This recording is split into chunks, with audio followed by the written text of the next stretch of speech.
membesar populasi penduduk dunia berarti menguras sumber daya alam lebih banyak, seperti pangan, energi, dan air.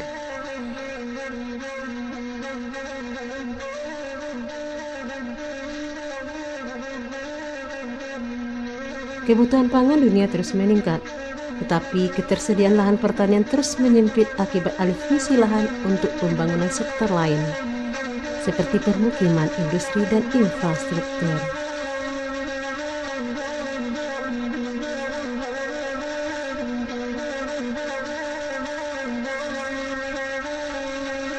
Berkurangnya lahan pertanian produktif ditambah dengan anomali iklim akibat pemanasan global menyebabkan berkurangnya pasokan pangan.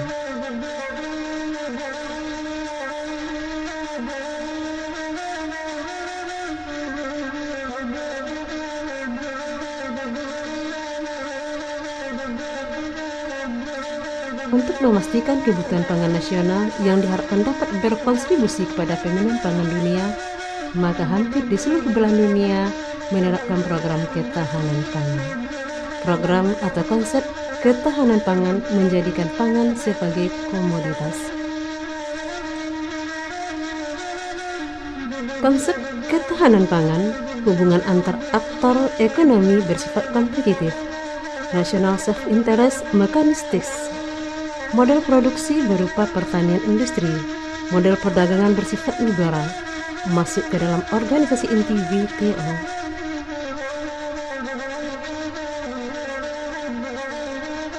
Sebagian besar pembangunan sektor pertanian ini lebih diarahkan pada pembangunan dan rehabilitasi sarana dan prasarana yang lebih dikenal dengan pembangunan yang berbasis pengelolaan lahan dan air, seperti pembangunan jalan usaha tani (JITUD), jalan produksi, pembangunan jaringan irigasi desa (JIDES), pembangunan jaringan irigasi tingkat usaha tani (JITUD), pembangunan cek dam dan embung.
Di seluruh Indonesia ini termasuk Sumatera Barat ini yang persoalan sekarang adalah irigasi seperti ini. Bisa Bapak bayangkan ini 13.000 hektar nih. Kalau ini kan sekarang 1 kali nih. Kalau ini diangkat 3 kali. Katakanlah 2 kali ya. Berarti bertambah 2 kali kan. Nah, 1 kali katakanlah 10.000 aja. 10.000 berarti 50.000. Kalau kali 2 itu 100.000. 100.000 kali 2 kali panen. 100.000 kan dapatnya per tahun. 100.000. Kalau 1.000 tempat seperti ini 1 juta ton. Impor selesai, Pak? Hah? Impor selesai. Tuh, sudah ngerti karena impor selesai, swasembada juga selesai. Coba baru 2 tempat.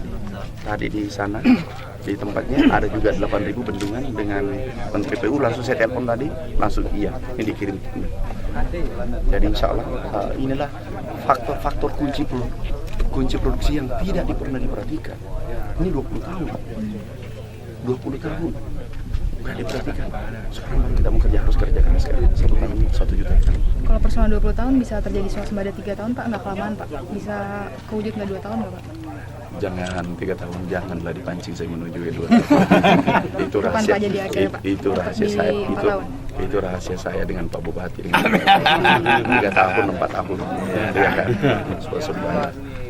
subsidi. Jadi bantuan pertanian sekarang adalah irigasi, kemudian ini alsintan, kemudian pupuk. Nah ini kan kalau irigasi diperbaiki ya seperti ini kita lihat jagungnya ada, padinya ada, kedelainya bisa tumbuh. Kalau untuk jagung ini seberapa urgent Pak untuk perluasan lahannya Pak, yang nggak takut balapan dengan padi? Enggak, bukan. Nah ini pemahamannya dulu saya beritahu ya. Ini lahan dulu yang diperluas adalah luas tanam, indeks pertanaman. Sekarang ini tanah kita ada, lahan kita ada 7,1 juta hektar. Kalau dia optimal menjadi 3 kali tanam 21 juta hektar, ya kan? Sekarang baru 13 juta. Luas tanaman baru 13 juta hektar. Kalau ini dioptimalkan sampai 15 juta atau 17 juta atau 20 juta, bisa bayangkan kalau 20 juta kali 5, 100 ribu. Saya 100 juta ton. Kita sudah lebih 30 juta. Jadi gini, kalau kita ini, kalau hulunya sudah bagus, kita hilirisasi. Industrinya kita persiapkan ke depan. Di dekat sentra produksi? Iya. Dengan menggandeng swasta atau dengan? Pasti gandeng swasta. Pasti gandeng swasta. Kita hilirisasi bangun industri kecil. Nah, ada rezeki kemarin. Kami ada bantuan seseorang membantu, ini perlu dicatat, membantu 10.000 rice mill. Siapa Pak? Pak Tahir. Tahir siapa? Yang benar. Ya, Pak. Mbak Maya Pada. Oh, Bang Maya Pada. Ya. Oke, dia memberikan bantuan dalam Mbak Maya Pada atau apa? Iya, benar. dalam bentuk apa Pak? Rice milling, Pengolahan padi itu 10.000 unit gratis. Itu diberikan kok di Ke daerah mana? pertanian. Dibagi seluruh Indonesia mana butuh, termasuk di sini kalau butuh. 10.000 ya Pak? Unit. 10.000 unit. Ya. Kapan Pak? Apa? Sudah. Sebenarnya mulai hari ini, tapi saya ke Sumatera Barat jadi nanti mungkin minggu depan. Pak, yang primer itu sudah koordinasi ke PU belum? Ini Menteri PU langsung saya telepon. Sudah saya telepon tadi dan mengatakan dia mana PU ini. Ya, Ini sudah ditelepon Menteri PU? sudah Pak. Sudah untuk menyelesaikan. Iya, itu cara kerja kita. Selesai di lapangan Pak Bupati ada, kemudian Pak Bupati tadi perbaiki jalan, saya perbaiki tersiernya, perbaiki primer sekunder. Selesai. Deadline-nya kapan sih Pak Bapak berikan kepada Bupati dan kepada Kita kerjasama lah. Maksudnya Maksimal. dalam tengah waktunya? Pasti Kalau deadline dong. kalau irigasi ini saya minta kalau bisa 6 bulan. 6 bulan selesai. Kalau jalan? Hah? Kalau jalan? Pak Bupati. Tahun ini sudah saya anggarkan 2 kilo secara bertahap karena kita ada batasan PBT. Berarti Oke. Tapi yang jelas kepedulian kita pada masyarakat kita. Paling 15 triliun tahun 2015 itu untuk pertanian semua. pertanian. Ya, irigasi, pupuk, alsintan, benih.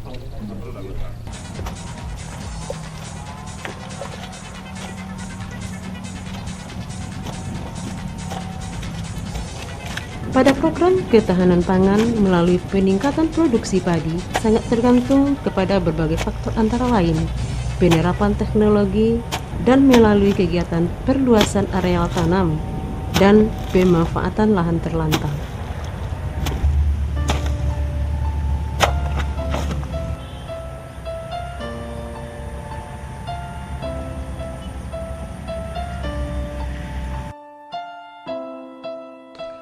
Di Indonesia, konsep kedaulatan pangan tercantum dalam Undang-Undang Nomor 18 Tahun 2012 tentang Pangan, Bab 2 Pasal 2.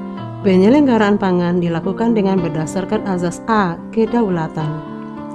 Undang-Undang Nomor 19 Tahun 2013 tentang Perlindungan dan Pemberdayaan Petani, Bab 2 Pasal 2. Perlindungan dan pemberdayaan petani berasaskan pada A. Kedaulatan.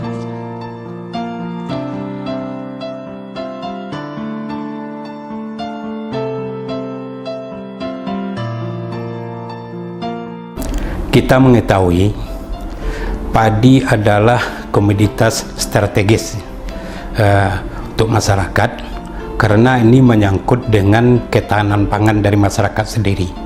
Jadi ini juga perlu dukungan dari elemen masyarakat maupun pemerintah dalam hal untuk menyediakan pangan khususnya padi.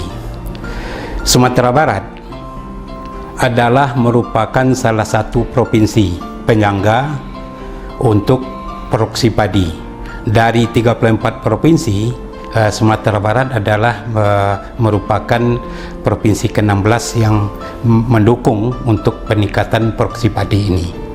Kita mengetahui upaya untuk meningkatkan produksi padi, salah satunya itu adalah peningkatan produktivitas. Di dalam peningkatan produktivitas ini, salah satu komponen yang sangat penting itu adalah pemakaian benih unggul bermutu. Karena kita mengetahui kalau tanahnya subur, pupuknya tersedia cukup banyak, tapi benih unggul tidak dipakai oleh petani, ini juga akan sangat mempengaruhi terhadap produksi padi. Dengan pemakaian benih unggul bermutu, itu akan dapat meningkatkan produksi padi 5-10%. Di sini kata kuncinya. Dan untuk ini, bagaimana kita dapat menyediakan benih unggul bermutu ini? Yang mana kita Provinsi Sumatera Barat tiap tahunnya itu melaksanakan pertanaman lebih dari 500.000 hektar. Dibutuhkan peran pemerintah dalam mereorientasi kebijakan ketahanan pangan menjadi kedaulatan pangan, yakni dengan cara-cara sebagai berikut. 1. Mengembangkan produksi pangan yang bertumpu pada sumber daya, kelembagaan, dan budaya lokal. 2. Mengembangkan efisiensi sistem usaha pangan. 3. Mengembangkan sarana, prasarana, dan teknologi untuk produksi, penanganan pasca panen, pengolahan, dan penyimpanan pangan. 4. Membangun, merehabilitasi, dan mengembangkan prasarana produksi pangan. 5. Mempertahankan dan mengembangkan lahan produktif. 6. Membangun kawasan sentra produksi pangan. 7. Membangun perbelian tanaman pangan.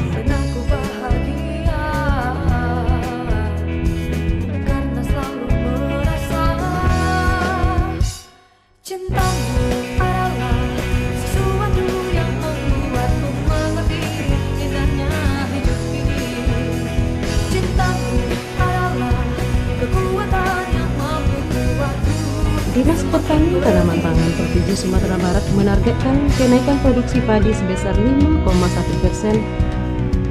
Kenaikan produksi sebesar 5,1% tersebut didapat melalui dua usaha utama, yakni peningkatan luas panen dari 421.902 hektar menjadi 430.402 hektar atau naik sebesar 8.500 hektar.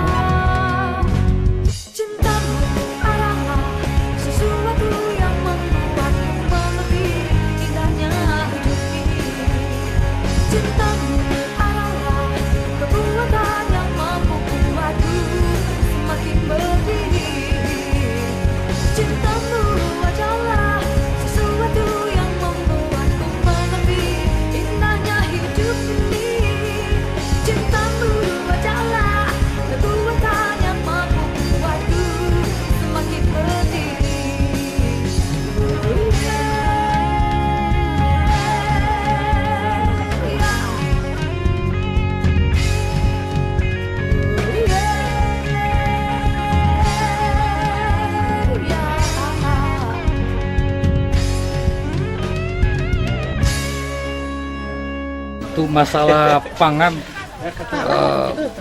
kita di DPRD Provinsi sudah menyiapkan strategi dan telah menyiapkan perda mengenai kemandirian pangan, ketahanan pangan, kemungkinan kedaulatan pangan.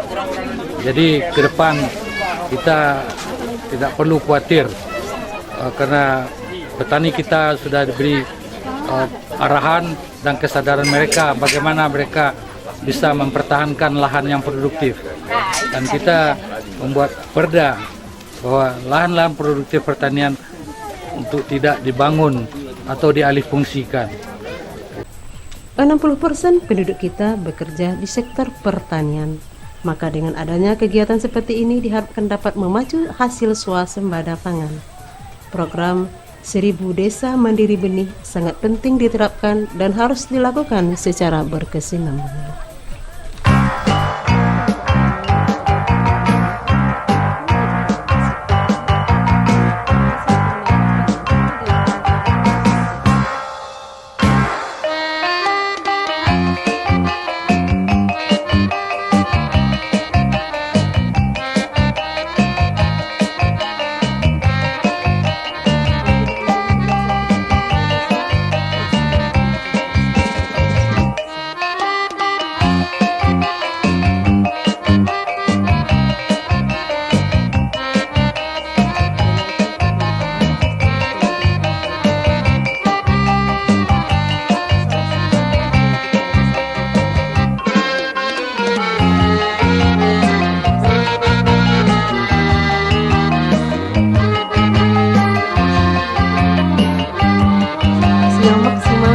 Pada semua kawasan pengembangan padi dan berfungsinya sistem informasi pertanian secara baik di Provinsi Sumatera Barat. Tahun 2014 di Sumatera Barat telah dilaksanakan 3 kelompok penangkap benih yang dibina BPDP Sumatera Barat dalam kegiatan Desa Mandiri Benih, yaitu kelompok Tani Embrio dan Gemala di Nagari Sungai Duo, Kecamatan Setiung, Kabupaten Darmasraya, dan kelompok Tani Tugas Mekar Nagari Tanjung, Kecamatan Koto 7, Kabupaten Sijunjung. Kegiatan pembinaan dimulai dari pemilihan varietas, teknologi budidaya yang tepat seperti tanam dengan sistem jarwo dan pemilihan sesuai kebutuhan tanaman. Teknik membuang tanaman yang menyimpan mandiri benih telah disiapkan sarana dan prasarana pendukung dan petugas pendamping.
Sebetulnya sudah juga menghasilkan benih